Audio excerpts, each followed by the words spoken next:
Está começando mais um programa, Momentos Espirituais, produzido pela equipe de comunicação do Centro Espírita Paulo de Tarso, Vinhedo.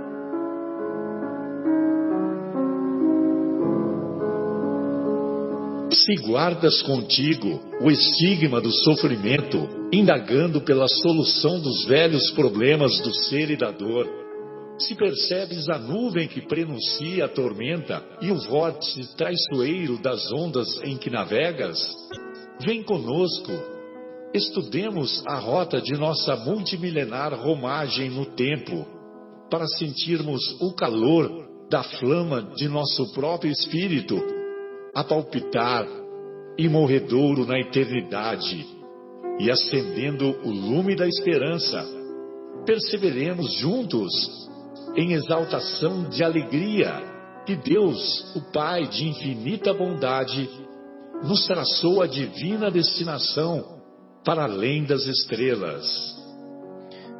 Uma boa noite a todos. Estamos iniciando mais um programa Momentos Espirituais, programa produzido pelo Departamento de Comunicação do Centro Espírita Paulo de Tarso, aqui de Vinhedo. E estamos ao vivo, direto do estúdio da Rádio Capela FM 105,9, cujo telefone é 3876-6846. E hoje, mais uma vez, nos encontramos muito felizes pela oportunidade de estudarmos os ensinamentos do Mestre Jesus, ensinamentos que se caracterizam por serem palavras de vida eterna, ensinamentos imperecíveis, válidos para qualquer tempo, situação, momento e local em que nos encontremos, uma vez que espíritos eternos que somos, às vezes vestidos da vestimenta carnal, outras vezes desprovidos da vestimenta carnal. Estamos estudando esta semana o capítulo 23 de O Evangelho segundo o Espiritismo, capítulo 23, intitulado Moral Estranha ou Estranha Moral. E, dando sequência ao estudo que temos conduzido já há algumas semanas, após essa parte inicial do estudo do Evangelho do Mestre, nós daremos continuidade ao estudo da reencarnação, do tema reencarnação, em particular, a reencarnação e aspectos bíblicos. A reencarnação, o tema da reencarnação que se encontra na Bíblia e também alguns aspectos históricos do cristianismo primitivo que nos primeiros séculos mantinha em sua teologia o pensamento ou a tese da reencarnação, e essa tese foi retirada do cânone da Igreja Católica a partir do ano 553, no famoso Concílio de Constantinopla. Mas isso é assunto palpitante para daqui a alguns momentos. Vamos iniciar então pelo estudo do capítulo 22º de O Evangelho segundo o Espiritismo, capítulo intitulado Estranha Moral. E nesse capítulo, olha só o que Jesus disse. E já vou antecipando que não se trata de inverdades. Realmente, Jesus disse estas palavras: aquele que não odiar o seu pai e a sua mãe não é digno do reino de Deus. Aquele que não abandonar pai e mãe não está preparado para o reino de Deus. Deixai aos mortos o cuidado de enterrar seus mortos. Não vim trazer a paz, mas a divisão. É difícil de acreditar que Jesus tenha dito tais palavras. Esta última parece que foi proferida por um conquistador romano, um conquistador da antiguidade, um general, uma pessoa voltada para a prática da guerra, e assim por diante. Não vim trazer a paz, mas a divisão. Acontece que o mestre, como o maior pedagogo que nós já tivemos notícia, que já tivemos conhecimento, e por ser guia e modelo da humanidade, deixou esses ensinamentos, até criando uma certa polêmica, ou uma polêmica inteira, com o objetivo de fazermos refletir, de fazermos pensar sobre tais ensinos. Da mesma maneira que fazia com as parábolas, com as mais variadas parábolas que encontramos no seu Evangelho. Bem, antes de dar prosseguimento, que falta de educação a minha, eu não falei boa noite para o nosso querido Marcos Melo e também não falei boa noite para o infatigável Guilherme, que são os nossos companheiros de hoje. E deixamos um abraço carinhoso aos nossos queridos José Irmão, ao nosso querido Fabinho, volta logo, Fabinho, e também ao nosso querido João, que hoje não pôde partilhar conosco da sua presença. Buenas noches, meu caro Marcos Melo. Tá sem microfone aí não, né? Tá com microfone. Tá com microfone, sim. Boa noite, Marcelo, Guilherme, os ouvintes que estão aí nos acompanhando, né? É um capítulo realmente que a primeira impressão, né, Marcelo, acaba chocando.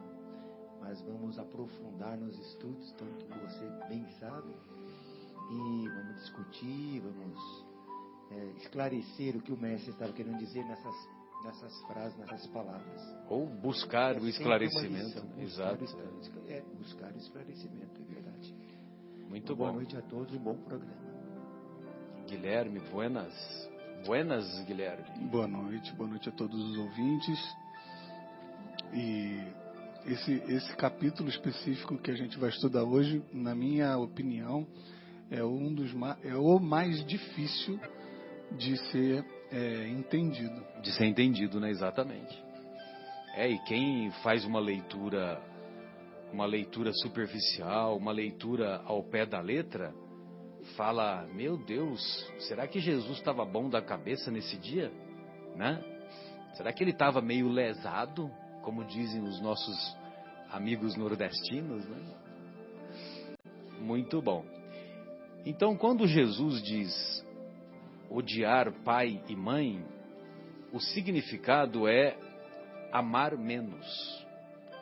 Porque, como já dissemos de outras vezes, e agradecendo ao nosso querido professor Severino Celestino, Jesus era judeu, tinha cultura hebraica, o idioma era o hebraico predominantemente, e evidentemente que todos os hábitos, o seu dia a dia, era o dia a dia de um hebreu.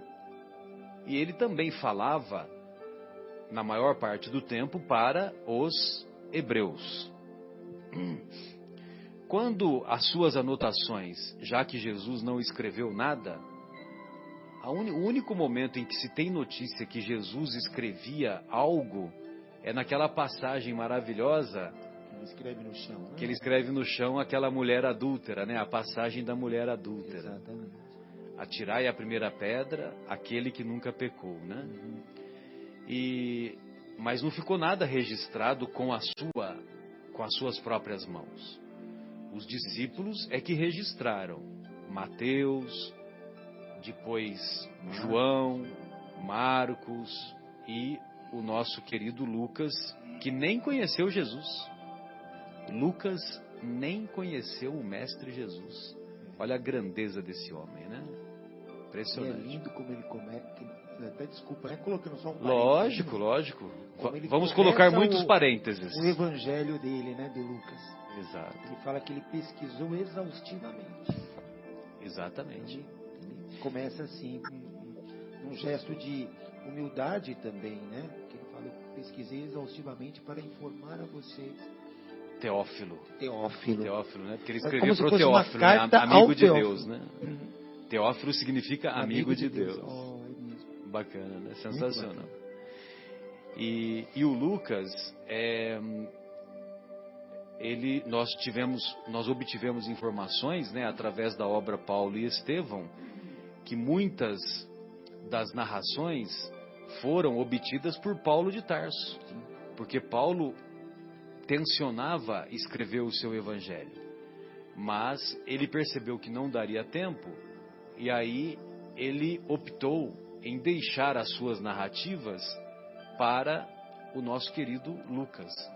E além disso, Lucas também deu continuidade e realizou efetivamente muitas pesquisas, entrevistou pessoas que conviveram com Jesus. João, Maria, talvez ele Maria, ele conviveu com Maria. Conviveu, né?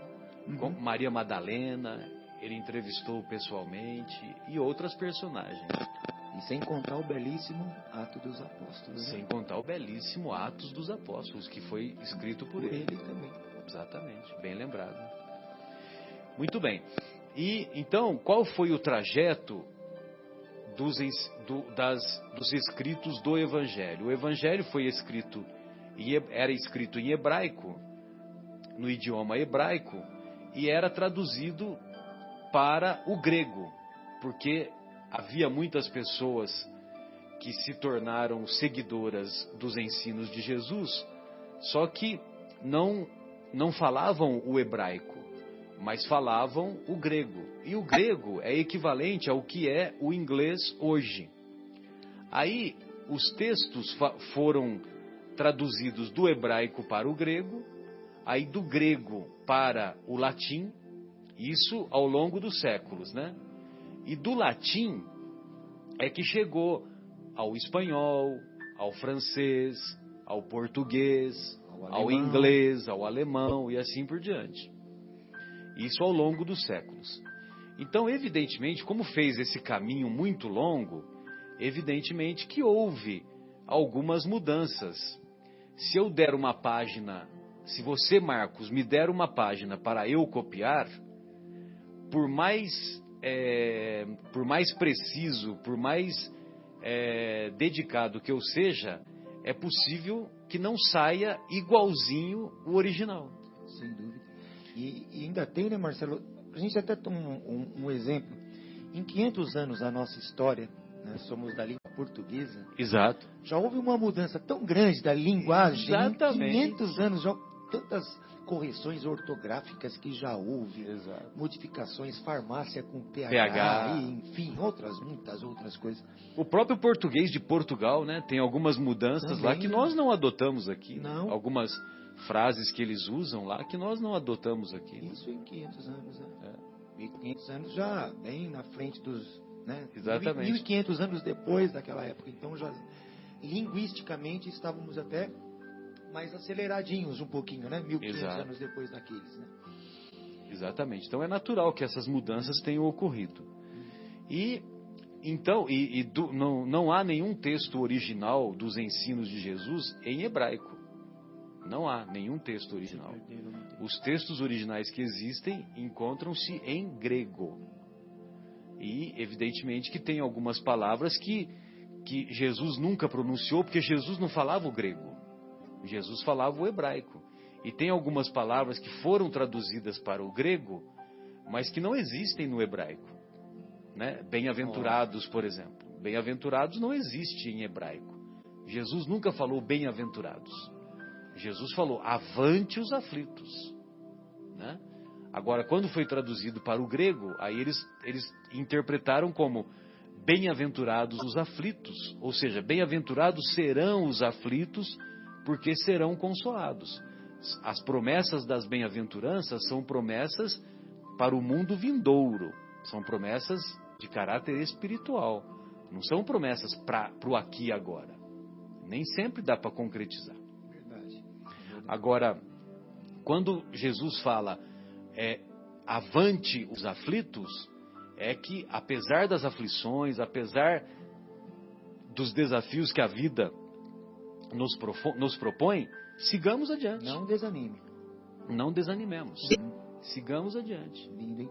Não sabia. Porque seremos consolados. São conceitos também que aprendemos com o professor Severino Celestino. Genial. Esse professor Severino Celestino, eu sou fã de carteirinha dele.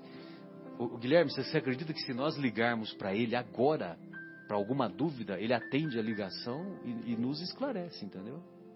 É sensacional. Uma vez eu liguei para ele, o Fernando, nosso amigo, que agora mora em Itu, né? Você se lembra dele, o Fernando Sanches.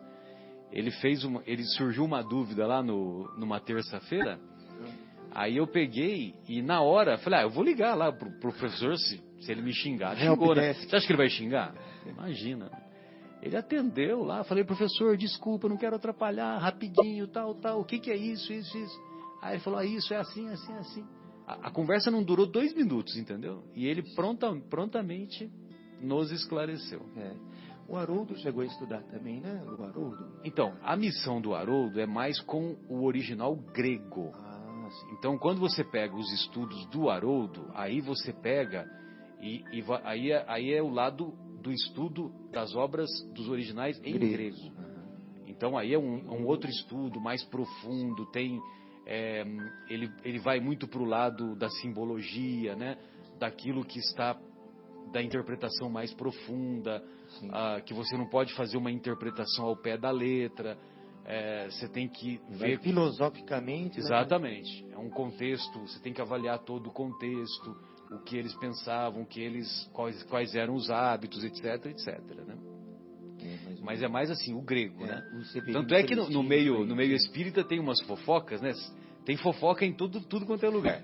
Aí tem umas fofocas querendo colocar o Severino contra o Haroldo, né? E o próprio Severino, ele fala isso, né? Ele fala, olha, não existe isso.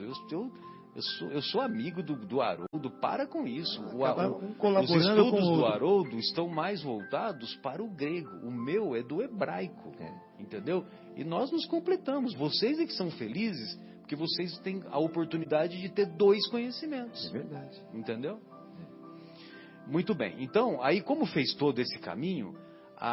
primeiro que moral é uma palavra de origem latina, uma palavra chamada mores, que significa modo de agir, modo de proceder. E lá na questão 629 de O Livro dos Espíritos, nós vamos encontrar a definição de moral que os benfeitores espirituais nos fazem. E eu gostaria de pedir para o nosso querido Guilherme nos esclarecer sobre a questão 629, Guilherme, por favor. Então a pergunta é assim: que definição se pode dar da moral? E os espíritos amigos respondem: a moral é a regra de bem proceder, isto é, distinguir o bem e o mal. Funda-se na observância da lei de Deus. O homem procede bem quando tudo faz pelo bem de todos, porque então cumpre a lei de Deus. Exatamente. Então, quando nós estamos praticando corretamente a lei de Deus, quando nós nos distanciamos da pretensão de termos foro privilegiado, né? Porque nós achamos que pelo fato de sermos espíritas, que nós teremos foro privilegiado quando chegarmos lá no mundo espiritual. E lê do engano. Lê do engano, porque com Jesus, com Deus, com os benfeitores espirituais, não há privilégio. Estamos todos iguais. Jesus teve privilégio quando ele esteve aqui? Sim. Então, se ele não teve, por que nós vamos ter? Ele passou por provas maiores do que as nossas. Né? Pelo amor de Deus. Espíritos aí encarnantes. Misericórdia. Então, quando Jesus diz odiar pai e mãe, a palavra em hebraico que era utilizada era uma palavra. O hebraico é uma língua de um vocabulário muito restrito, e a mesma palavra é usada para muitos significados. Como hoje no português, né? O português, você pega lá a palavra cravo. Cravo pode ser um instrumento musical, pode ser uma flor, pode ser um tempero, pode ser uma lesão na pele, né? Então, uma mesma palavra tem vários significados, e no hebraico também. Então, quando Jesus falava odiar pai e mãe, aquele que não odiar pai e mãe não é digno de entrar no reino de Deus, ele queria dizer aquele que não amar menos o pai e a mãe não é digno de entrar no reino de Deus, e não amar menos pai e mãe do que a mim. Ou seja, quando nós colocamos Jesus como guia, como nosso guia e nosso modelo, evidentemente que nós estamos valorizando as coisas espirituais. Estamos colocando as coisas espirituais num patamar superior, né? E é isso que Jesus quis dizer. Mas não que deveria odiar o pai, odiar a mãe, né? Verdade. Tanto que tem aquela passagem também que ele fala, quem é minha mãe, quem são meus irmãos, né? Na festa onde... Exatamente. E ele coloca os espíritos em pé de igualdade, né? Minha mãe e meus irmãos são os que cumprem, seguem as palavras, as leis de Deus, que Exatamente. seguem as minhas palavras. Exatamente, bem lembrado dessa passagem aí. Essa passagem também. Que a própria mãe de Jesus foi, né? A própria mãe e os irmãos foram tê-lo, né? Foram vê-lo e tal, né? Exatamente. Muito bem, bem lembrado. E aí, quando ele diz também abandonar pai e mãe em meu nome, se você não abandonar seu pai e sua mãe em meu nome, você não é digno de mim, ou não é digno, não está preparado para entrar no reino de Deus. Eu estou falando com as minhas palavras, né? O pensamento é esse, né? Aí então, nós vamos observar que quando nós frequentávamos lá o tiro de guerra, olha só, quando fala em tiro de guerra já vê que é uma pessoa antiga, né? E é que nem falar, né? Morava no interior. Que gostava. Morava no interior. Pessoal do interior que fazia tiro de guerra. Exatamente. Ou então já percebe que o cara gosta de bolero, né? Olha só, bolero, né? Muito bem. Aí, então, quando nós, aqui no Brasil, com 18 anos, você tem que servir o tiro de guerra ou servir o exército nas cidades maiores. Isso. E lá, evidentemente que o nosso país não participou de nenhuma guerra no século XX. Quer dizer, mandou um contingente pequeno lá na Segunda Guerra Mundial, que foram os pracinhas, lá na Itália, né? Mas a guerra já estava no final. Foram meia dúzia de meses, 8 meses, um pouco mais, um pouco menos. E a guerra já estava quase no final também. Mas, por exemplo, esses pracinhas que foram lá na Segunda Guerra Mundial, alguns morreram. Sim. E eles morreram defendendo e honrando a pátria brasileira. E todos consideram essas pessoas que abandonaram os familiares para participar da guerra como verdadeiros heróis. Né?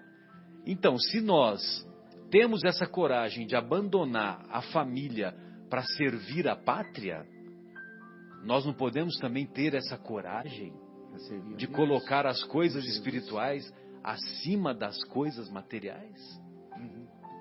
A moça, quando ela está noiva e vai se casar, né? Aliás, esses são termos também que a moçada jovem até desconhece, né? Você fala em casamento, noivado, namoro, paquera. Olha só, Guilherme, paquera. O termo paquera é demais, né? Hoje é ficar. Então você imagina, né? Antes de namorar mais oficialmente, que dava o direito de andar de mãos dadas, né? Então tinha aquela fase da paquera, né? Agora, quando começava a namorar, aí você já andava de mãos dadas. Você tinha que pedir a mão ao pai. A mão. Exatamente. Aí vinha o conjunto todo, vinha um pacote. Exato. Muito bem. Então, quando a moça se preparava para casar, e quando ela vai se casar, ela também abandona o pai e a mãe. Ela abandona o pai e a mãe com o objetivo superior de constituir uma nova família. E essa família, tomara que continue crescendo e que tenha frutos e que tenha filhos, e que esses filhos, evidentemente, vão servir de oportunidade de novos espíritos reencarnarem e assim ter prosseguimento à evolução, Verdade. Né? Até porque esses laços consanguíneos, né, Marcelo, são temporários, né? Quer dizer, nós vamos reencarnar e vamos ter outros, ou eles serão consanguíneos também, mas pode ser até outro grau de parentesco. Esse tempo que nós estamos encarnados é passageiro, até nos nossos laços de parentes, né, parentescos aqui. Então, aquilo que parece uma coisa assim meio absurda que Jesus tenha dito, né, que parece que ele está desvalorizando a família, mas na verdade é uma impressão superficial. Ele está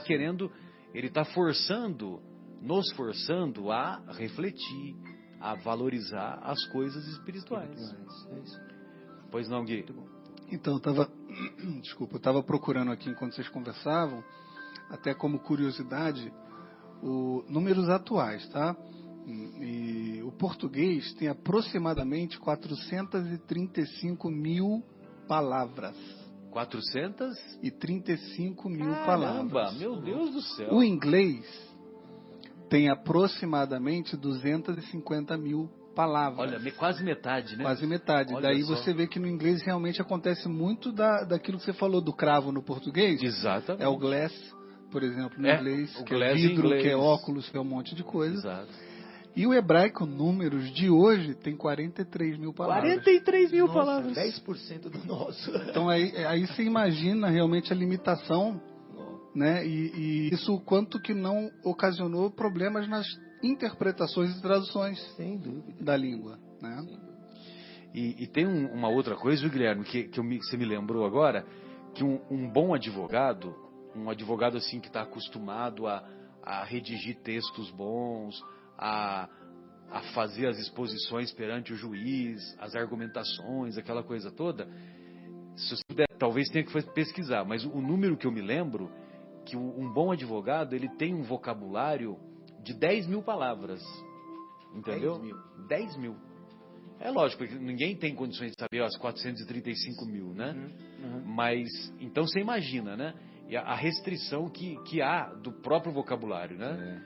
E agora, em relação a isso que o Guilherme falou, você vê?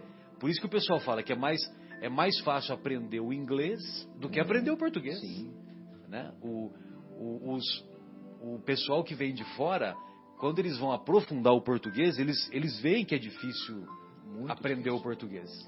Porque do inglês, nesse número de palavras do inglês, se você tem um domínio, 10% dela, você já tem quase 80% do que você poderia estar conversando com alguém.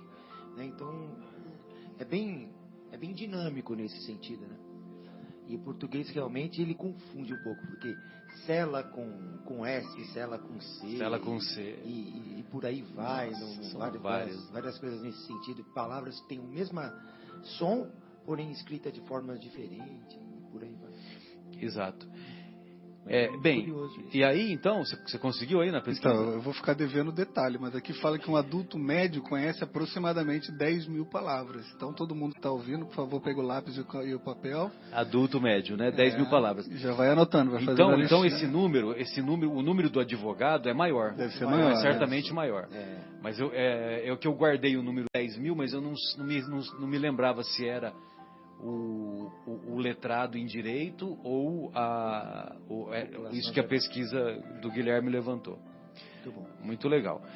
Bom, aí, então, insistimos, né, que quando Jesus faz esse pensamento, faz essas observações, essas colocações, ele está nos convidando a refletir e a valorizar as coisas espirituais em prejuízo das coisas materiais.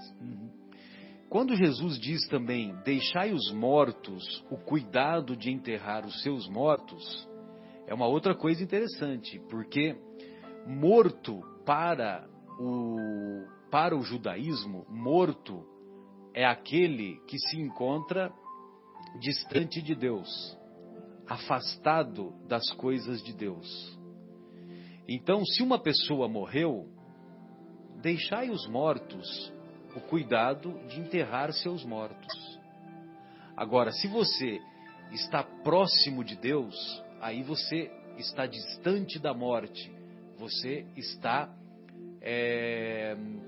no caminho da espiritualidade. Você está aproximado de Deus. Então é diferente. Então, quando Jesus diz, deixai os mortos o cuidado de enterrar os seus mortos, é uma resposta que ele dá a uma pessoa que disse para o mestre, mestre, deixe eu primeiro enterrar o meu pai. E quando eu enterrar o meu pai, eu voltarei para servi-lo. Pode ler. Vamos ler essa passagem aí que você encontrou na Bíblia. Marcos, por favor. É um trecho aqui, Marcelo, até... Fica à vontade. Está em Lucas, né? Certo. Mas tem um subtítulo aqui de Mateus, quão difícil é seguir Jesus. E aí começa no 57, né? Porque esse trecho está no 59 e 60. No 57 diz assim... Então, mas qual capítulo que é? É o capítulo 9 de Lucas, versículo de 57 a 62. 57 a 62, beleza. No 57 inicia-se assim. Quando andavam pelo caminho, um homem lhe disse, eu te seguirei por onde quer que fores. Jesus respondeu, as raposas têm suas tocas e as aves do céu têm seus ninhos, mas o Filho do Homem não tem onde repousar a cabeça. A outro disse, siga-me. Mas o homem respondeu, Senhor, deixai-me ir primeiro sepultar o meu pai. Jesus lhe disse, deixe que os mortos sepultem os seus próprios mortos. Você, porém, vá e proclame o reino de Deus. Proclame o reino de Deus. Ou seja, ide e pregai, né? Ide e pregai.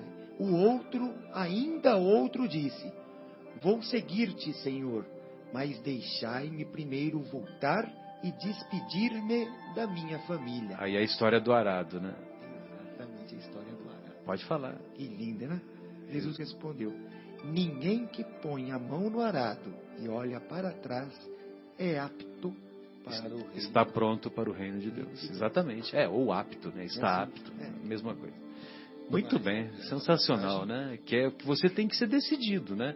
Ou você é Jesus Cristo Futebol Clube ou você não é.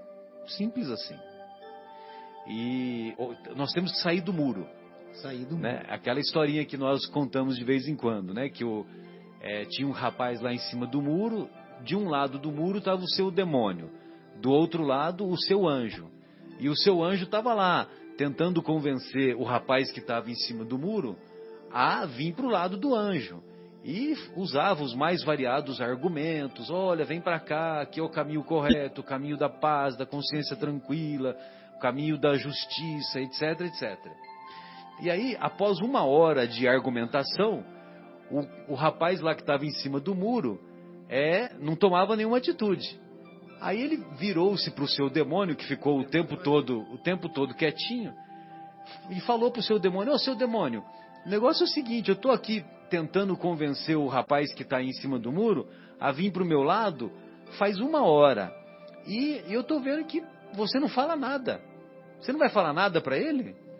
Aí ele disse para o seu anjo: ô, seu anjo, o negócio é o seguinte, enquanto ele está em cima do muro, ele é meu.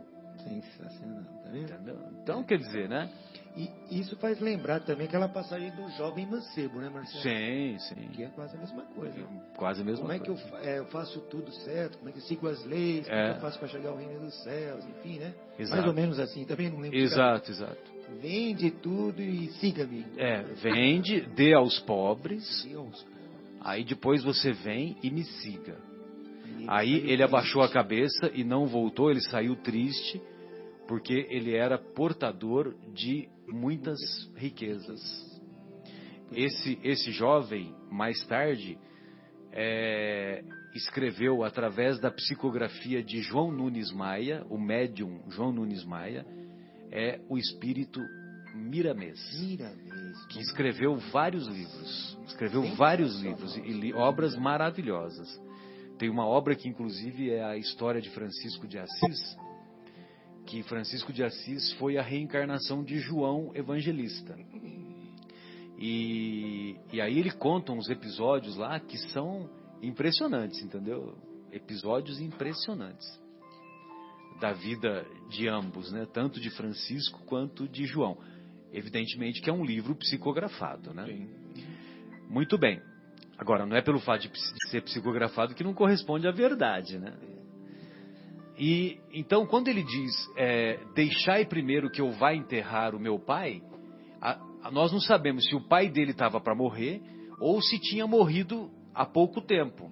E ele ia lá só para fazer a cerimônia do enterro e depois ele voltaria para seguir Jesus. Uhum. Ou então, que são algumas possibilidades, né, que você tem que pensar, inclusive de acordo com o contexto da época. Ou então, era importante que ele estivesse presente lá no velório, porque ele estando presente no velório, se ele não estivesse presente no velório, ele poderia perder o direito a uma eventual herança. Você está entendendo? Uhum. Agora, é lógico que isso era só ele que faria, né? Nós não teríamos esse interesse de estarmos lá diante dos nossos familiares, de olho na herança que poderia, né, advir para nós, né, que poderia nos beneficiar. Então tem todo esse contexto que nós não sabemos exatamente o que acontecia, porque o texto não diz. Mas seja qual for a possibilidade, qual for a hipótese que norteava essa resposta, essa indagação do discípulo que se dirigiu a Jesus, que não desperdiçava oportunidades de ensinamento, aí ele diz que deixai aos mortos o cuidado de enterrar seus mortos. Ou seja, os mortos em espírito, aqueles que se encontram distantes da lei de Deus. Se você vier e me acompanhar, você estará próximo de Deus. Você estará próximo do cumprimento das leis de Deus. Muito bom. E o último pensamento, você acha que vale a pena fazer uma pausa?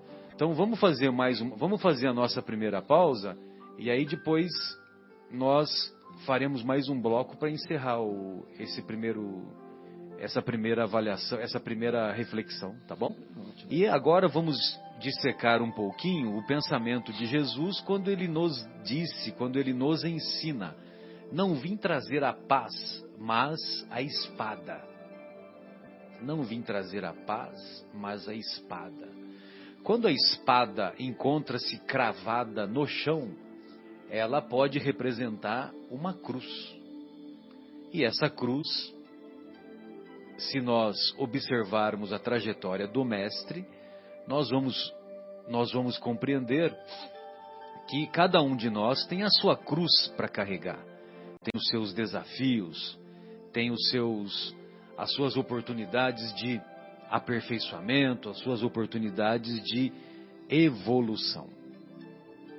Sempre vale a pena recordar um pensamento segundo o qual, inclusive é um pensamento atribuído à nossa querida Cora Coralina, que ela diz que a diferença entre envelhecer entre crescer e envelhecer. Qual a diferença? Envelhecer é quando acrescentamos dias à nossa vida. E crescer no sentido de evoluir, de tornar-se melhor. Crescer é quando acrescentamos vida aos nossos dias. Sensacional, hein? Cora Coralina é demais, né? Muito bem. E aí, ela, nesse sentido de carregarmos a cruz, a nossa cruz, nós temos a oportunidade de desenvolvermos as mais variadas aptidões, as mais variadas virtudes, com esse objetivo de evoluir. Então, quando Jesus diz, não vim trazer a paz, mas a espada, ele não quer que nós nos acomodemos. Ele não quer que nós finquemos o nosso pé, finquemos o nosso passo no repouso ou na tranquilidade que não demanda nenhum esforço. A evolução se dá com muito esforço, com muita luta. Ingênuos são aqueles que consideram que para evoluir basta entrar num elevador panorâmico, com vista para a Baía da Guanabara, por exemplo, e apertarmos o botãozinho andar celestial. E nesse elevador panorâmico, nós vamos fazendo tchauzinho para os pecadores que se encontram lá embaixo. É assim que se dá a evolução espiritual? Não é assim. É degrau por degrau, com muito esforço, muito suor, muita luta, muito desprendimento, muita disposição em aprender, muita capacidade de aprender e de se auto-aperfeiçoar. E até nesse trecho onde está, aí não vim trazer a paz, né? Mas a espada, nesse capítulo, Jesus reúne os 12 e ele parece que passa uma mensagem de encorajamento. Olha, vocês vão sofrer, vocês vão ser açoitados, vocês vão ser humilhados, vocês vão ser presos, enfim. Mas ele quer trazer uma mensagem de, olha, força, né? Não vai ser fácil. Aí ele fala, para curar os enfermos, enfim, deu uma lição aqui, os 12, acho que ele reúne os 12 ali e passa a real, né? É isso que vai acontecer. Uma pena que os evangelhos, eles não têm uma cronologia, né, Marcelo? Tentaram até colocar numa ordem, mas não tem o tempo cronológico. Nós não sabemos exatamente em que momento ele falou isso, né? Evidente que tem um momento, o ápice, o último momento, que é o desencarne dele.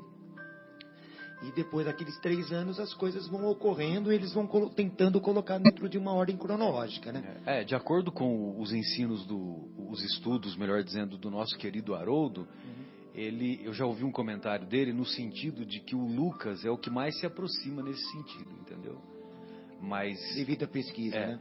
Agora, a gente sempre tem que se lembrar, sabe, ô Marcos, eu sempre, quando começa a ter muito devaneio, quando começa a ter, sabe, esse negócio de a gente fica fosforilando, a gente fica lá pensando, né, como é que fala, no sexo dos anjos, né, que a gente fala, a gente tem que lembrar o seguinte, que aquilo que chegou até nós, até os nossos dias, foi com a permissão e com a sabedoria de Jesus. Com certeza. Então, Jesus e os benfeitores que acompanharam e acompanham o trabalho da divulgação do Evangelho, fez com que aquilo que era importante chegasse para nós. Sem dúvida. Né?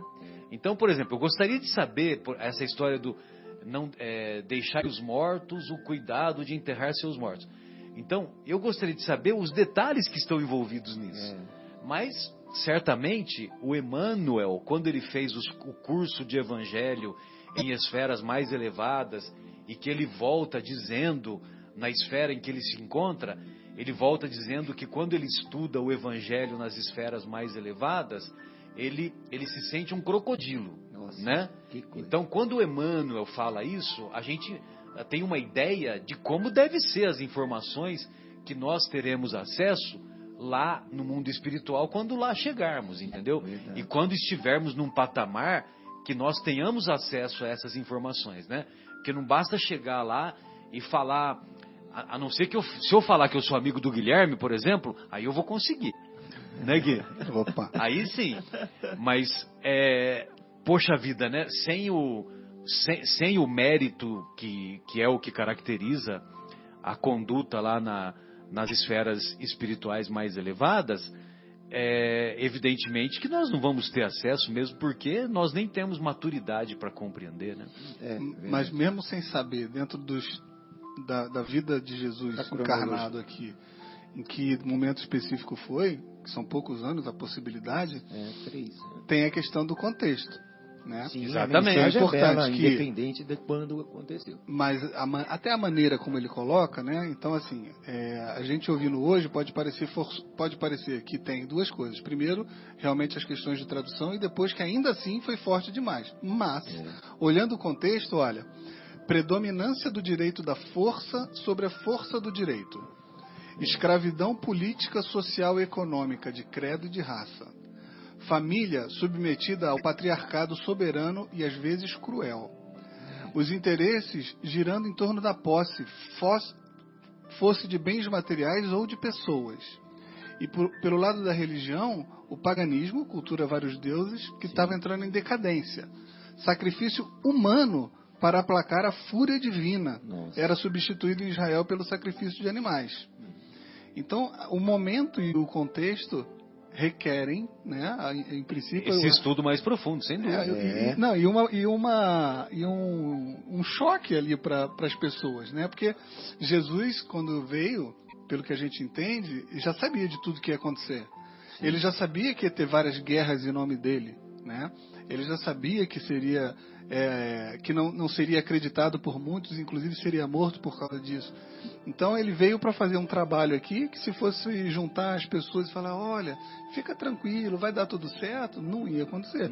Se do jeito que ele fez a gente já está tendo uma dificuldade enorme, né? 2000 anos de fazer pequenininhas mudanças para ir melhorando, imagina se ele não fosse tão enfático, né? Sim. É que dá a impressão, quando a gente lê esse trecho de Mateus, dá a impressão que eles estão naquela última ceia antes dele ser entregue aos romanos, né? Pode até ser, mas pode até ter sido. Mas não fica claro, né? Claro, é verdade. Não, porque Mas não é importante também. Não entendeu? Claro que não. Para nós é importante porque nós gostaríamos de saber esses detalhes, né? Sim. Mas no contexto do ensinamento do Evangelho não é importante. Pela mensagem, que é uma mensagem de parece estar preparando eles para o que haverá de vir, né? O que virá, né? Exatamente. E para não se acomodar. Não se acomodar. Tivessem coragem, que é isso que vai. Exato. Em frente. E você que gosta das cartas de Paulo, sabe, o Marcos, e todos nós, né, devemos apreciar e aprender com elas, mas o Haroldo, ele fala uma coisa que é muito legal, né? Que por exemplo, quando Paulo escreve a carta aos Coríntios, quando ele escreve, é porque ele recebeu uma carta dos amigos de Corinto, descrevendo que eles estavam enfrentando problemas lá na igreja de Corinto. Então estava descrevendo as dificuldades, os conflitos, aquela coisa toda, as polêmicas. Aí, então Paulo escreve a carta aos coríntios. Manda de volta. O ideal seria nós também termos acesso, ou melhor, que nós tivéssemos acesso a essa carta que foi endereçada a Paulo e que motivou a resposta. Você entendeu? Uhum. Mas nós não temos esse conhecimento. Isso deve ter se perdido, né, ao longo do tempo, né? Imagina. Entendeu? Ou Paulo usou o mesmo material para escrever atrás e mandou de volta. Agora, aquilo que o Guilherme falou, né, do contexto, você estudando a carta de Paulo aos Coríntios, você consegue deduzir, né, Guilherme? Você consegue deduzir quais eram os conflitos que enfrentavam. Sim. Entendeu? Sem dúvida. Então, por exemplo, Corinto era considerada a cidade da devassidão, a cidade da prostituição, etc, etc. Aí, Paulo escreve a mais bela sinfonia de amor na carta aos Coríntios, né? Ainda que eu falasse a língua dos anjos, né? Que aqueles que pensam que foi o Renato Russo que escreveu, não foi, né? Foi Paulo de Tarso que escreveu isso, né? O que o Renato Russo fez foi musicar esse escrito, aliás, musicou de maneira brilhante, né? Então, era mais ou menos esse o objetivo, e quando Jesus nos ensina a não vir trazer a paz, mas a divisão, é um convite para não nos acomodarmos. E eu vou ler só uma mensagenzinha aqui do Antônio Badu e Filho, quando ele nos ensina uma mensagenzinha aqui do Vivendo o Evangelho, o volume 2, a respeito desse capítulo. E eu tinha separado aqui, eu vou pedir para vocês, gostaria que vocês fizessem alguns comentários, enquanto eu acho aqui essa mensagenzinha rapidinho. Guilherme, vê se tem, hoje é 25 de agosto, é uma data importante, não é? Ontem foi 24 de agosto, que foi aniversário da desencarnação do Getúlio Vargas e Dia do Soldado. Você sabe que enquanto você estava falando, e a gente está falando da força que Jesus às vezes colocava nos ensinamentos, eu lembro sempre de um amigo meu, que eu fui na casa dele, e a filhinha dele era pequenininha, e subia a escada segurando o corrimão bonitinho, um negócio assim impressionante, sabe? Criança normalmente sobe correndo, cai e tudo mais.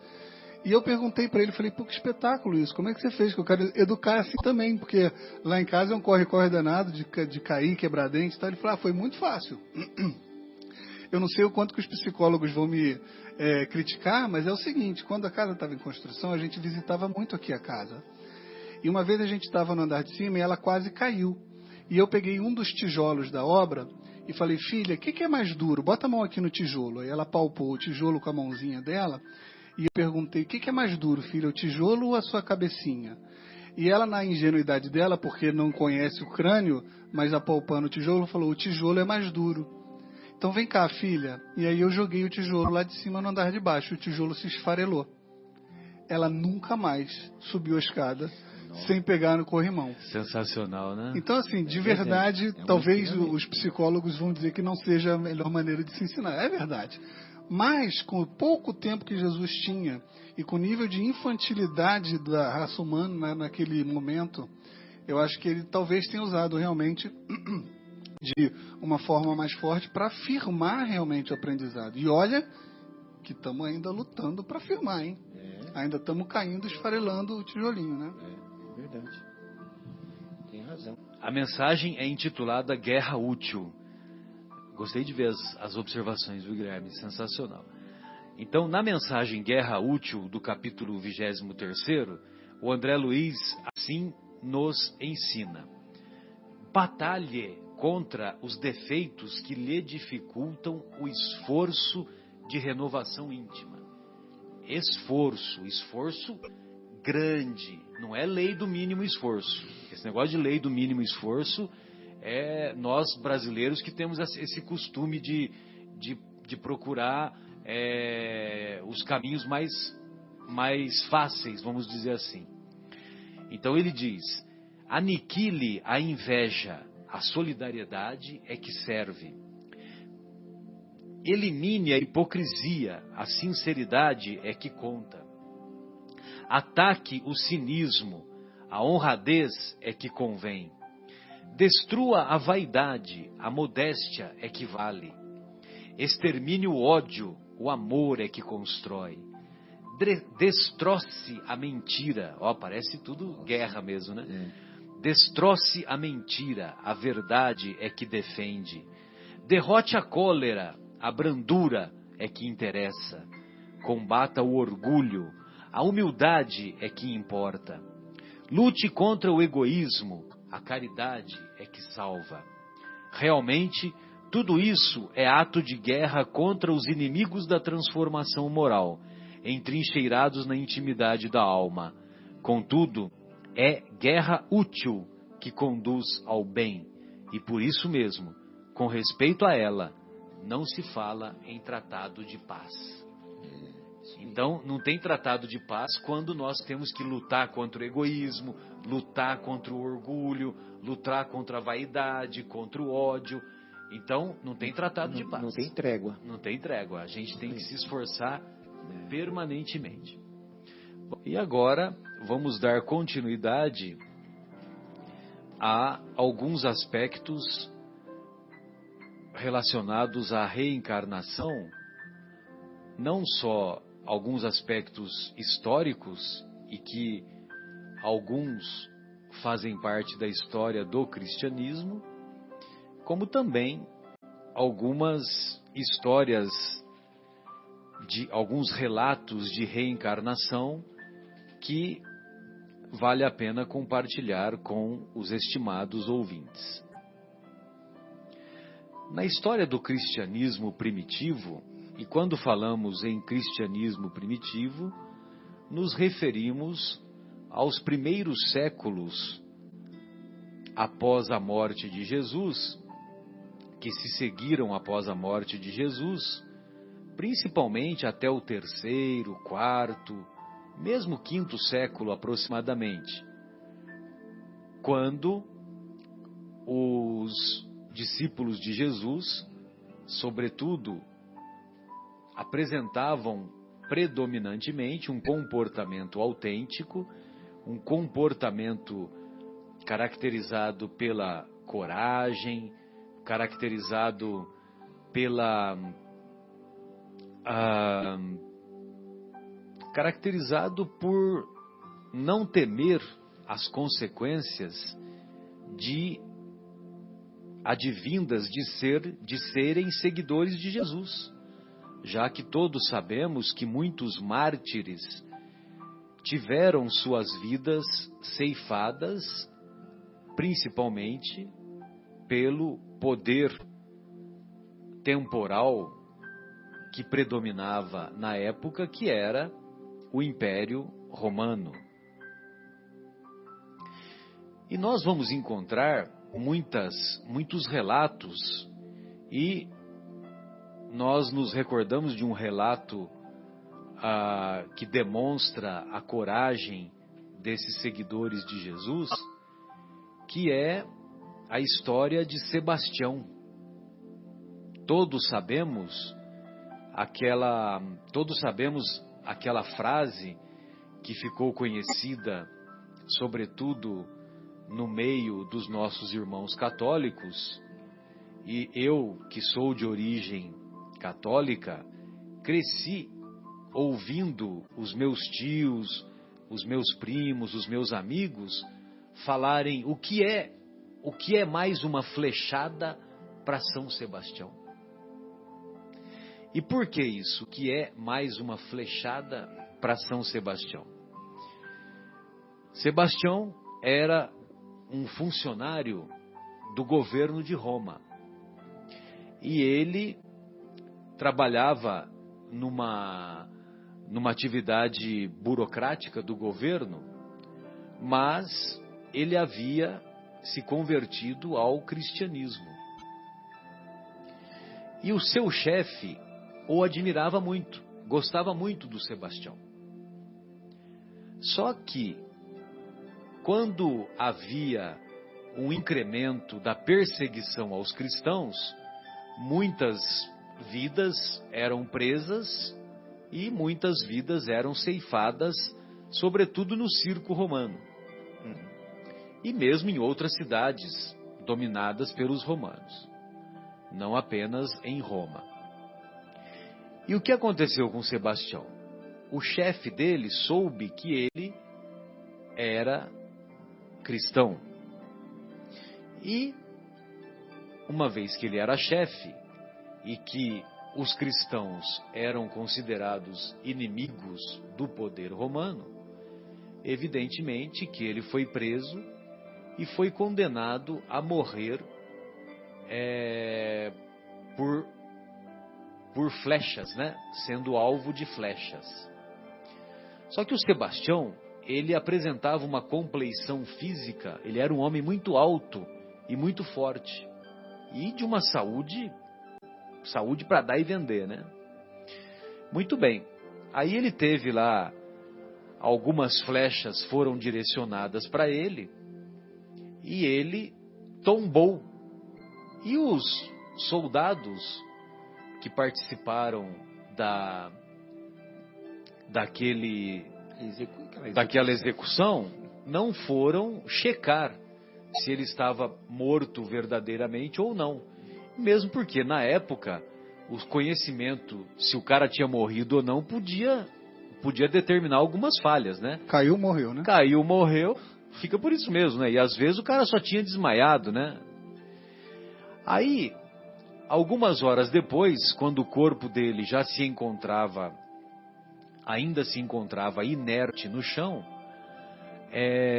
a família, uma senhora que morava nas cercanias da execução, aproximou-se, viu a cena, aproximou-se do Sebastião e constatou que ele estava vivo. Então, por isso que teve a expressão, né? O que é mais uma flechada para São Sebastião? Aí o Sebastião, ele foi levado para a casa dessa senhora, e essa senhora cuidou dele, e ele se recuperou.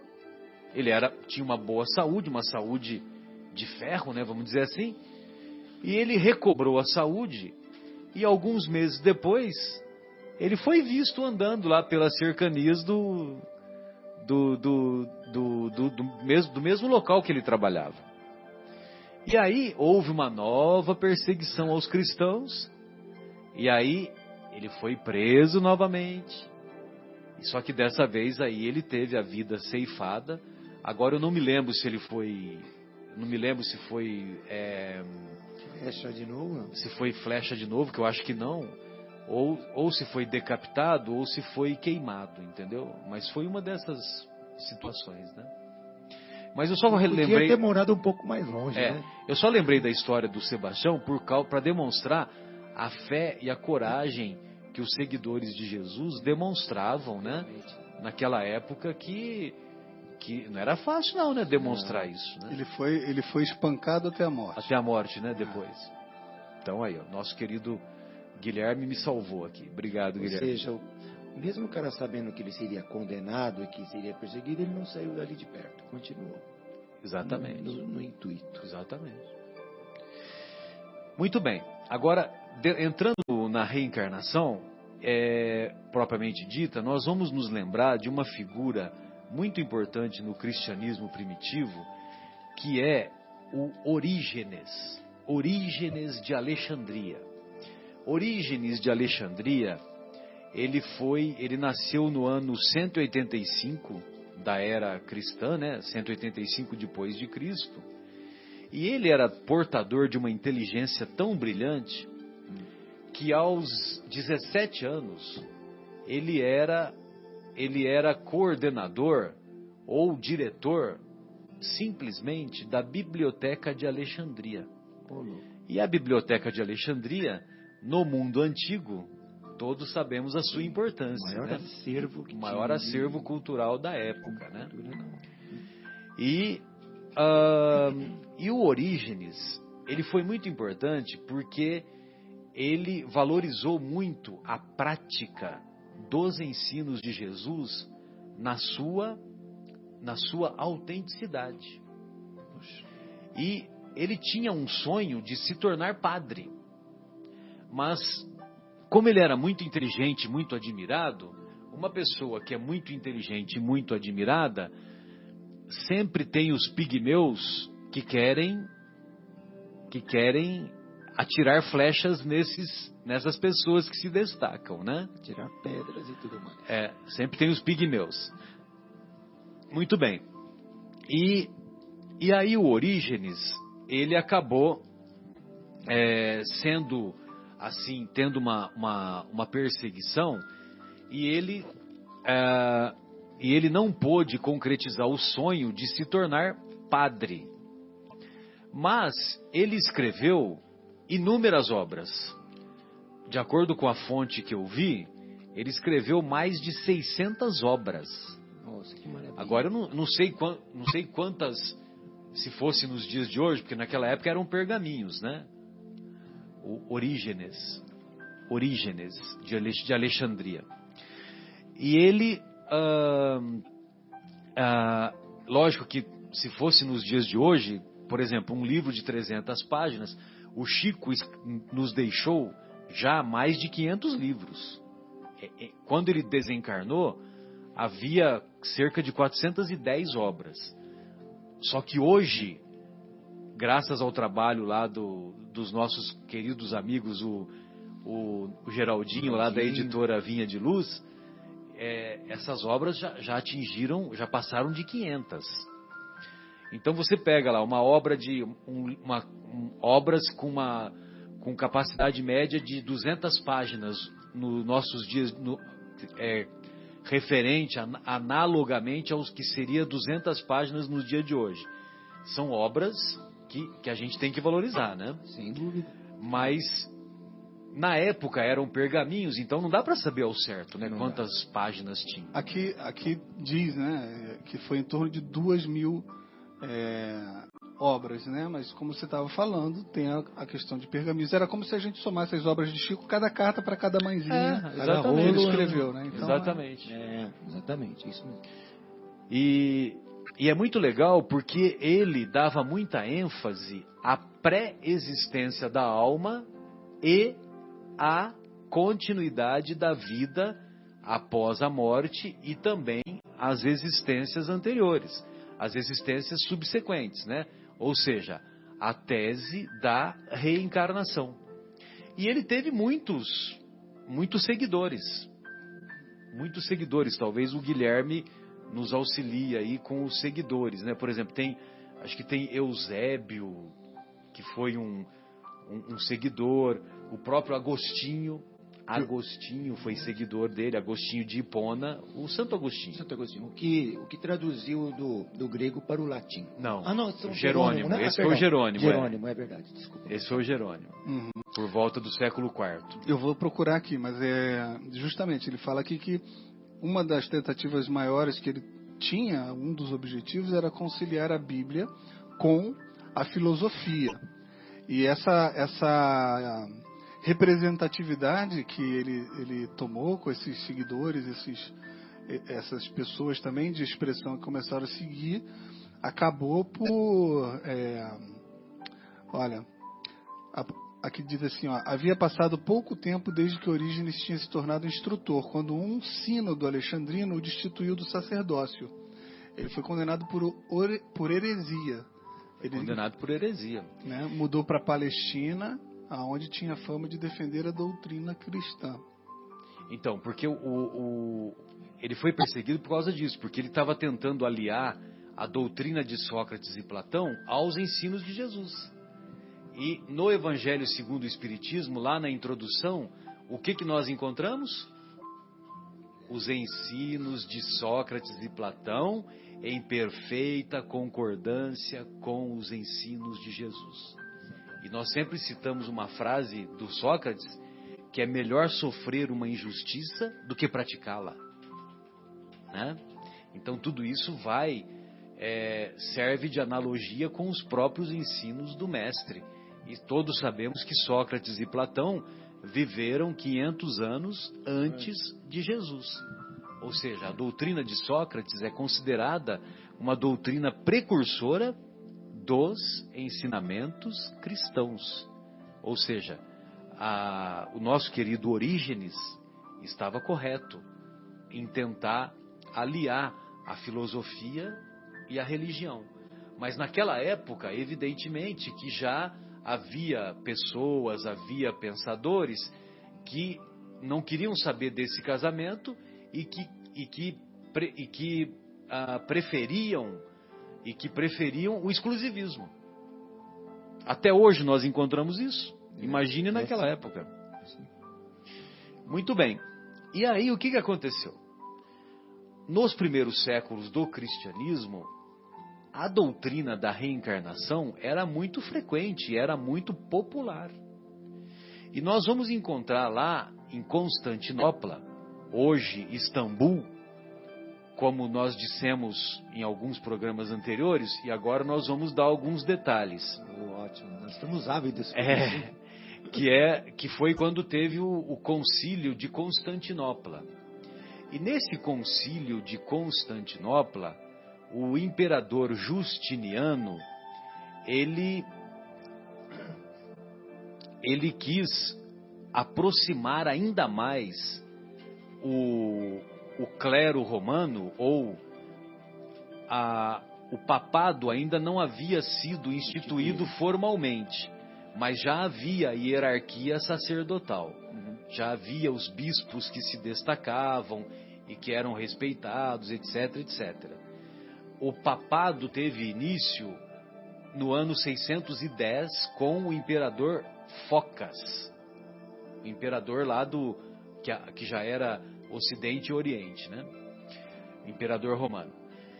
E o Constantino, em 553, ele quis agradar os padres, os bispos que eram mais populares, tal, e eles vieram de Roma para esse concílio.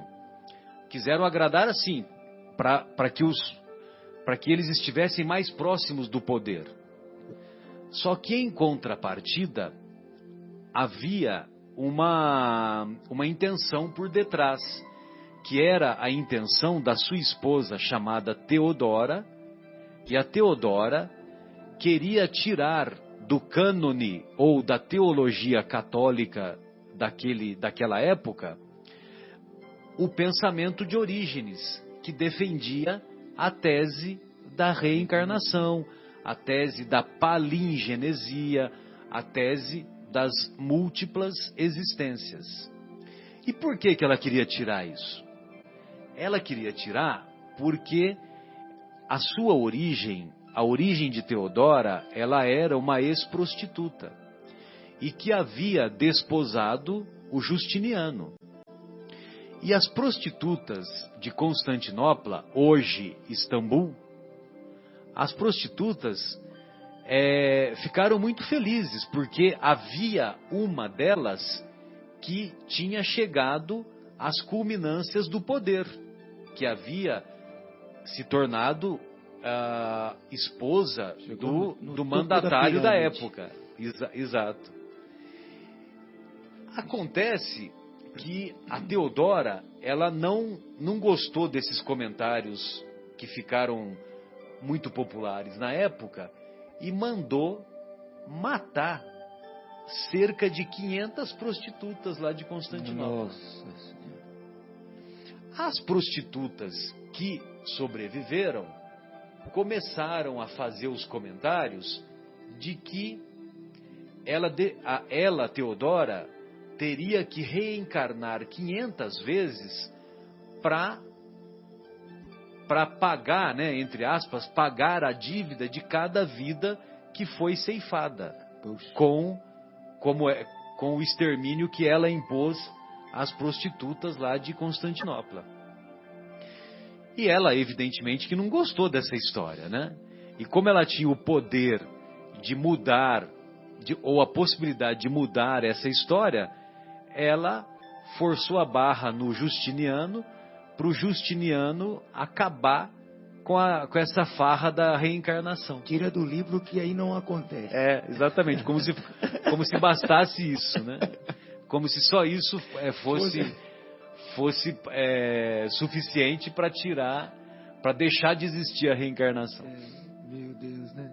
Então, curiosamente, essa história é que foi a principal motivação de retirar lá no concílio de Constantinopla, retirar do cânone católico ou da teologia católica da época a tese da reencarnação.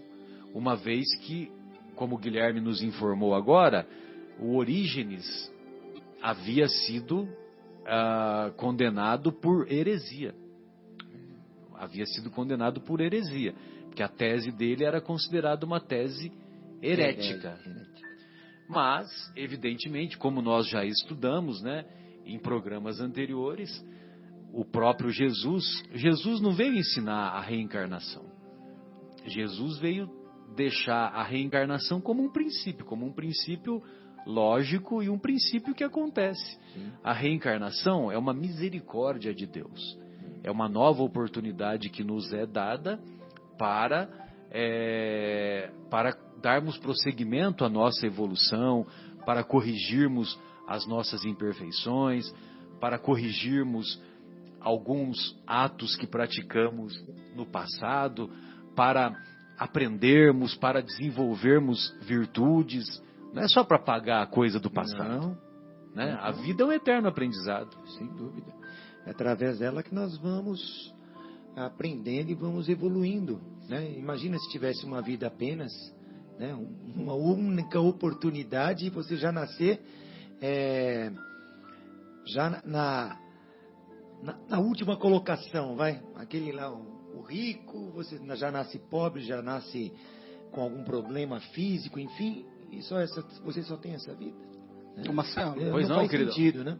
Então, a partir daí, desse concílio, que as versões das Bíblias dali para frente começaram a... Então, aí, Guilherme, como essa tese foi apoiada e foi aprovada, né? A retirada da reencarnação, aí o que nós concluímos, né? Que provavelmente os copistas foram orientados a fazer algumas mudanças. Algumas mudanças quando eles iam traduzindo os evangelhos que chegaram até eles naquela época. Por isso que lá nos 10 mandamentos colocaram a preposição até ao invés da preposição sobre, né?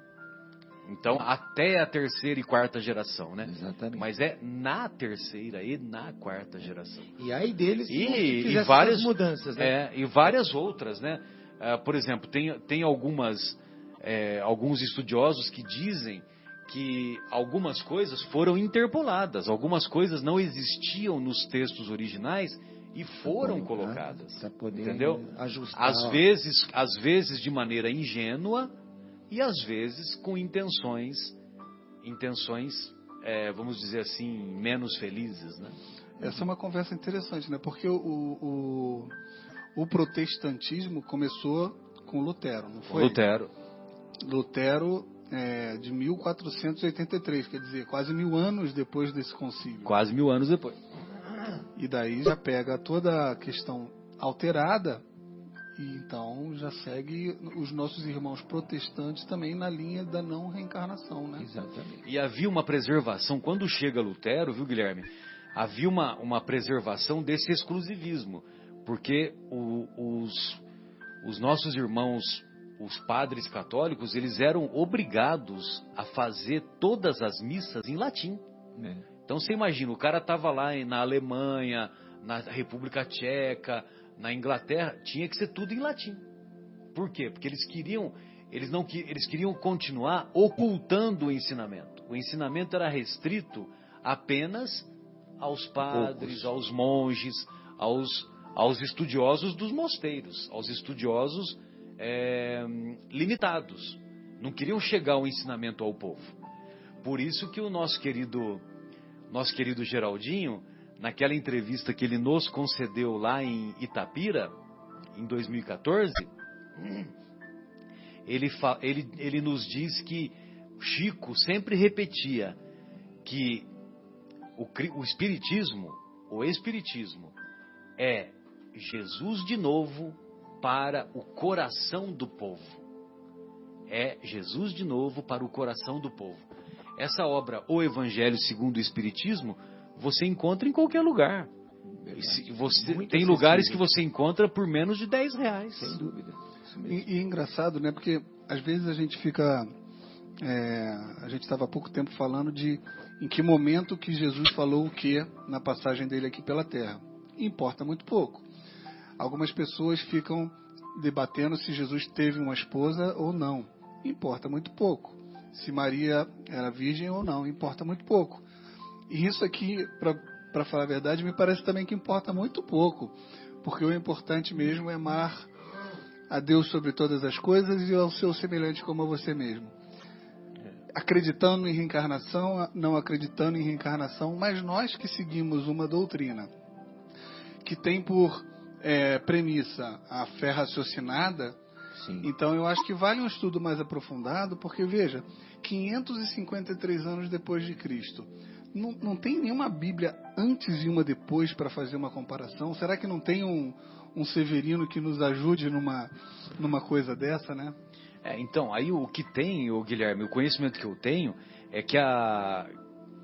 que os textos originais que chegaram e que se encontram lá, que são supervalorizados lá no próprio Vaticano, guardados às 7 chaves, assim, com ar-condicionado, temperatura correta, aquela manutenção, senão tal. deteriora. Então isso tem, mas são os textos em grego, entendeu? São os textos originais em grego. E se a igreja quer manter Mas a Igreja Católica hoje ela é muito mais aberta, viu? O próprio Severino ele teve lá, ele conta que ele esteve lá com o funcionário do Papa, né? Que abriu para ele lá, para ele ter acesso aos estudos, entendeu? Ele foi muito bem recebido. Ele Talvez, mesmo fala isso. É como de novo, também como a gente vai acreditando, né? Que a ciência vai mostrando, a ciência e as revelações vão mostrando o quão correta tem quantas coisas corretas tem dentro da doutrina espírita, né? Sim. Então talvez em algum momento a gente tenha acesso a algum documento ou até mesmo um papa reconhecendo que eventualmente nesse concílio foi alterado alguns textos para... Mas a igreja levou cerca de 300 anos para perdoar Galileu? Perdoar Galileu, que falava uma coisa óbvia que estava ali e eles não aceitavam, né? Uma coisa assim tão clara.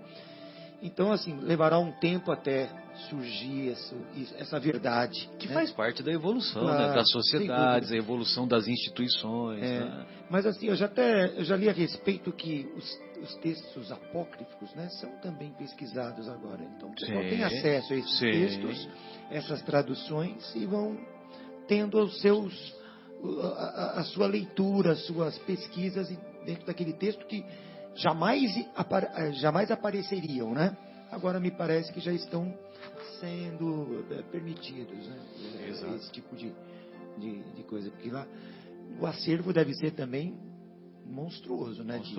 De fragmentos, de peças pequenas, de pedaços de couro, de pergaminhos minúsculos que tem palavras belíssimas ali.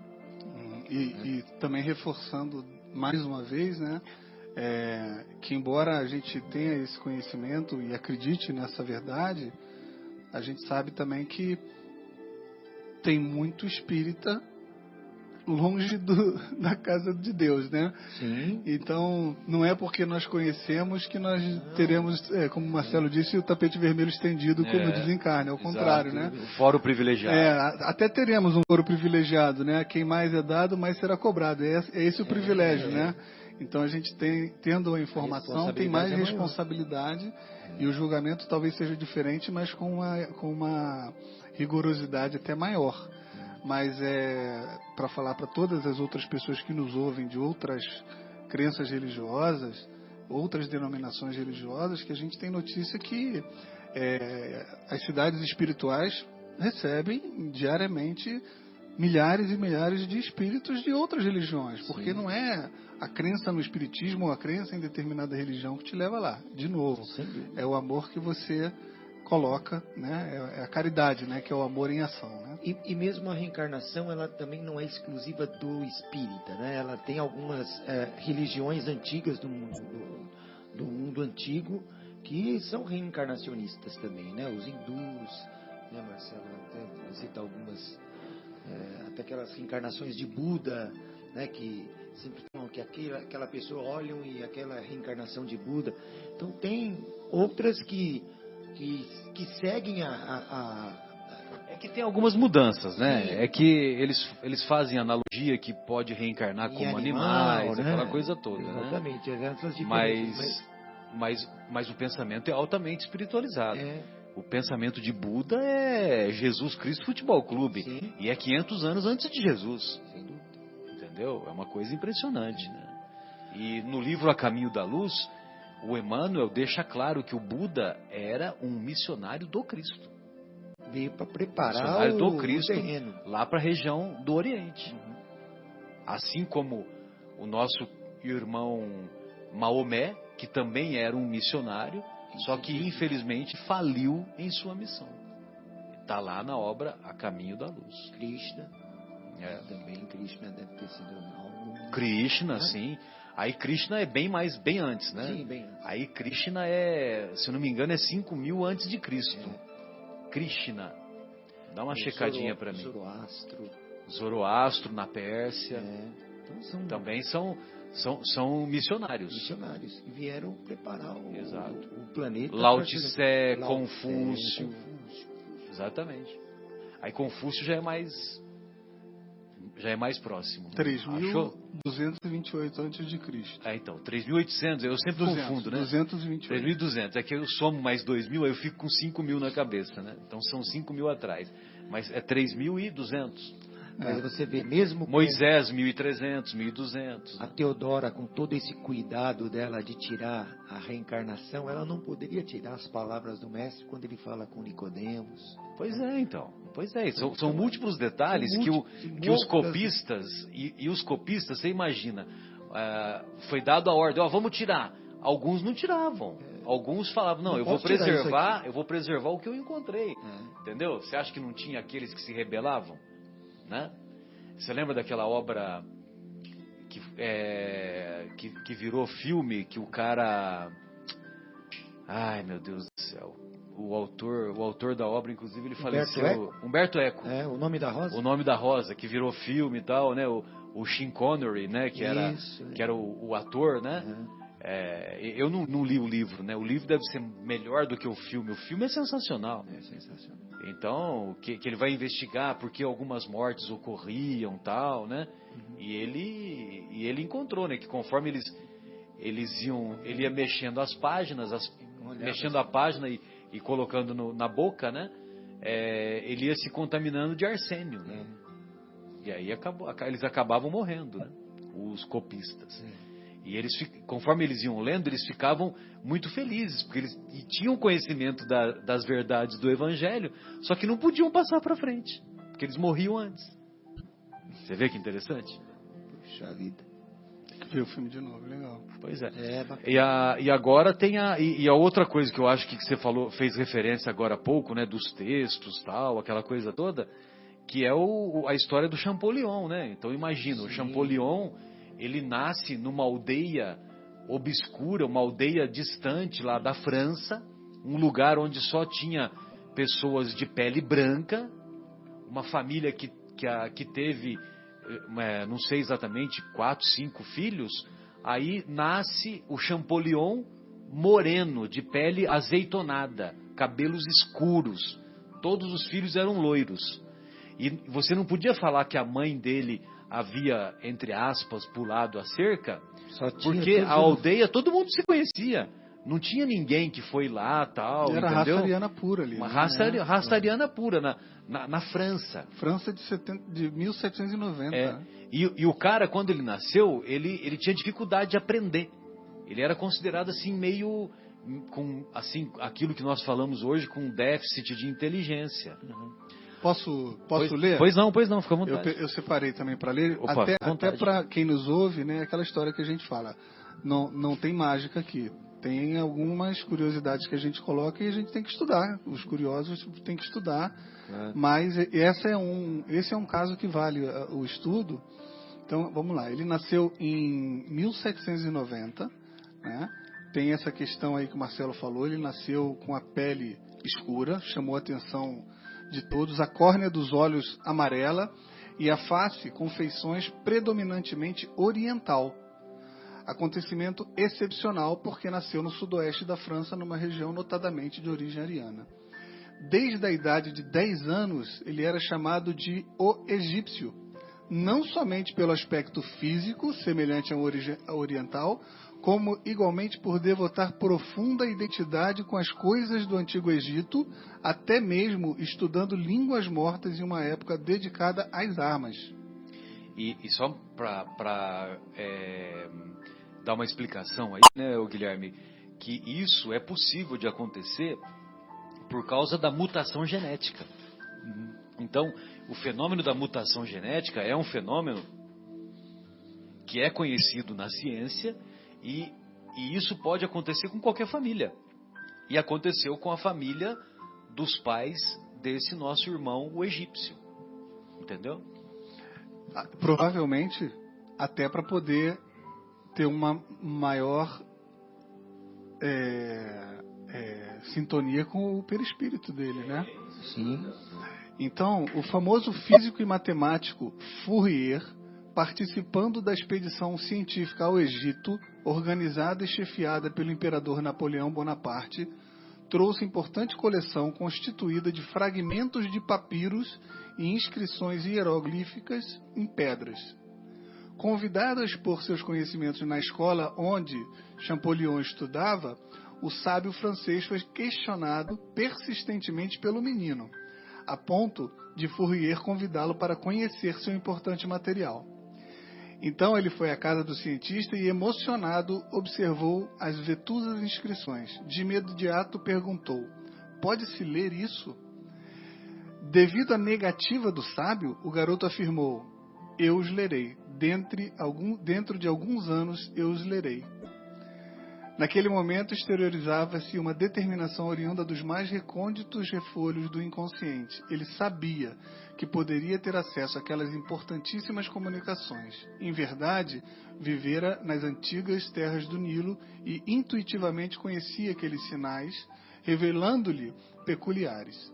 Somente a doutrina da reencarnação explica o fenômeno vivenciado naquele momento por um menino, naquela época, com 11 anos. 6 anos depois desse ocorrido, tendo o domínio completo das línguas remotas ligadas ao Egito, como o copta, faz o primeiro mapa histórico das terras do Nilo e esboça um livro a respeito dos egípcios. Nossa. A partir daí recebe um convite para expor suas audaciosas teses em Grenoble. Por unanimidade é aclamado pelos cientistas, membros da academia. Em caminho a Paris na carruagem, diz ao irmão: "Eu decifrarei os hieróglifos, eu sei." E por aí vai. Mas ele... O irmão que o leva para Paris. O irmão que o leva para Paris. O irmão ele frequentava, se não me engano, a Sorbonne. Ele era professor na Sorbonne. E aí, num determinado momento, ele vendo as obras antigas do irmão lá em Paris, o grego antigo, ele pegou uma obra e falou para o irmão: "Eu sei ler isto." Olha. Isso, o irmão branquinho, né? Oi? E o irmão branquinho. E o irmão branquinho. E assim, olha, com 38, para terminar, com 38 anos de idade, tem a feliz oportunidade de pisar naquele solo tão conhecido e ver com os olhos do presente o que já pôde observar em existência passada. Seu aspecto era de um nativo do país, vestindo-se a caráter, com a aparência natural de um árabe, dominando por completo a língua atual e os hieróglifos. E ele foi foi a pessoa mais importante para a gente ter o conhecimento que a gente tem hoje acerca de Egito, né? Tem a Pedra Roseta, que também foi... Incrível isso, né? Pedra Roseta foi por ele decifrada. Exatamente. Incrível. Então, para os céticos, e eu me incluo no grupo, tá, gente? Não estou falando para diminuir ninguém, não. É legal olhar porque é incrível, é difícil rebater, é difícil não... Olhar com olhos de cético. Isso. E assim você comprovar que algo existe nisso. Até uma criança, eu não me lembro exatamente qual, mas uma criança que precocemente começou a tocar um piano, eu perguntava: "Mas como é que você aprendeu isso, né? Como é que Eu não sei, eu só sei que eu sei. Eu cheguei e comecei a tocar, não sabia o porquê. Ela não entendia o porquê ela estava tocando. Por intuição, ou seja, né, tem algo... Uma capacidade inata. Inata. Algo que está marcado no seu espírito, né? Enfim, esse conhecimento. E nós somos assim. Se nós conhecêssemos o nosso íntimo a fundo, ou nos concentrássemos para conhecer o nosso interior, o nosso íntimo, nós teríamos exatamente não exatamente, mas um pouco da linha de quem somos, ou quem fomos.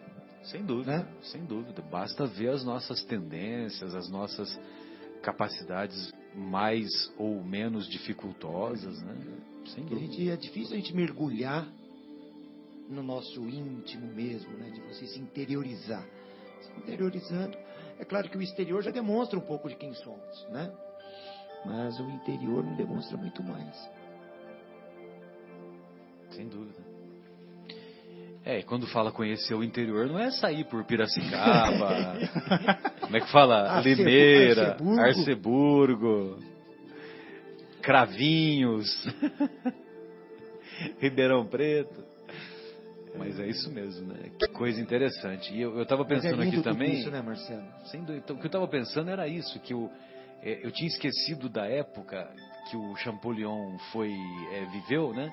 E você vê a importância que o Napoleão Bonaparte teve de buscar lá o material, e esse material serviu para o nosso querido Champollion, que acabou decifrando, né? E o Champollion, ele teria sido um dos... Agora eu não me lembro qual o imperador lá do Antigo Egito, entendeu? Agora eu não lembro, não sei se eles falam aí, viu, Guilherme? Mas a Anete Guimarães, em uma de suas palestras, ela revela, né, quem teria sido o Champollion. E o nosso querido Napoleão Bonaparte é a reencarnação de Alexandre, Júlio César, entendeu? E mais tarde Napoleão Bonaparte. É mesmo. E que teve um papel, Júlio César. E que teve um papel importante, porque houve, depois da Revolução Francesa, houve um período de pacificação que o Napoleão Bonaparte foi importante, e foi o período em que nasceu quem? Hippolyte Léon Denisard Rivail. Curioso, né? Nosso querido Allan Kardec. O papel da França ali naquele momento. Né? Naquele momento, exatamente. Que era a expressão maior da cultura no planeta, né? E isso teve um reflexo até o nosso país, né? Sim. Porque o nosso país, no início do século XX, a cultura preponderante era francesa. Eu cheguei a estudar francês na escola pública. Eu também estudei francês na escola pública, em 1970. Que era ótimo, era Alouette, j'étais primaire. Alouette. E depois, porque por uma questão de governo brasileiro era simpático, né? Ao governo francês, e aí eles tinham algumas relações comerciais, e o francês era ensinado nas escolas estaduais. Madame Denise, a minha professora era Madame Denise. E depois o inglês tomou conta. Exato. Mas aí são outras motivações, sim, claro, né, que levaram. Econômicas também. Exato. E também houve ou melhor, o governo brasileiro não conseguia mais pagar os professores como pagavam antigamente, né? Uhum. E aí começou a haver um decréscimo na qualidade da educação do país, né? Aí a escola pública do nosso país, infelizmente, foi caindo em qualidade, né? Uhum. Mas consideramos que faz parte da evolução, né? Muito bom. Então nós gostaríamos de nos despedir, desejando de todo o nosso coração que esses conceitos que aqui foram expostos possam ser úteis aos nossos estimados amigos e ouvintes, e gostaríamos de deixar um abraço carinhoso ao nosso querido Bruno Eustáquio, ao nosso querido Fauzi, que nos prestigia lá na Zona Norte, lá de São Paulo, capital, junto com a minha irmã, com a Maria Fernanda, e um abraço carinhoso a todos os que nos ouvem neste momento e que nos ouvirão em breve. Boa noite, Marcos, boa noite, Guilherme, foi uma honra e uma alegria participar de mais estas reflexões. Boa noite, Marcelo. Bom, eu creio que reencarnação nós encerramos temporariamente. A reencarnação, né, está esgotada. Matamos. Né? A reencarnação acabou. E vamos agora para o nosso próximo programa. Como Teodoro, a né? reencarnação acabou. Riscamos da programação. Viu, Guilherme? Acabamos com a reencarnação agora. Não, é um assunto apaixonante que nós ficaríamos um ano falando de reencarnação e não esgotaríamos o assunto. Foi um prazer estar com vocês novamente aqui. É sempre muito rico, eu aprendo muito e agradeço a oportunidade. E mando um abraço a todos aí, os ouvintes, os amigos, o Fábio, o João, os irmãos que estão aqui conosco hoje. Né? Fabinho, volte logo, Fabinho. Os meus amigos, meus parentes que estão aí nos ouvindo, o pessoal lá de Minas, minha querida mãe, minha esposa, minhas filhas. Então, um grande abraço a todos. Uma boa semana, se Deus quiser. Na próxima sexta estaremos aqui de volta, né, Marcelo? Um abraço a todos. É isso aí. Fiquem com Deus. Uma boa noite a todos. Semana que vem a gente vai entrar num novo assunto, não é isso? Vamos entrar falando sobre o céu e o inferno. O céu e o inferno, a obra, né? O céu e o inferno de Kardec, que faz parte do Pentateuco, né? Ou a justiça divina segundo o Espiritismo. Isso aí. E para todos os soldados, um abraço especial. Hoje, 25 de agosto, é dia do soldado. Dia do soldado. Né?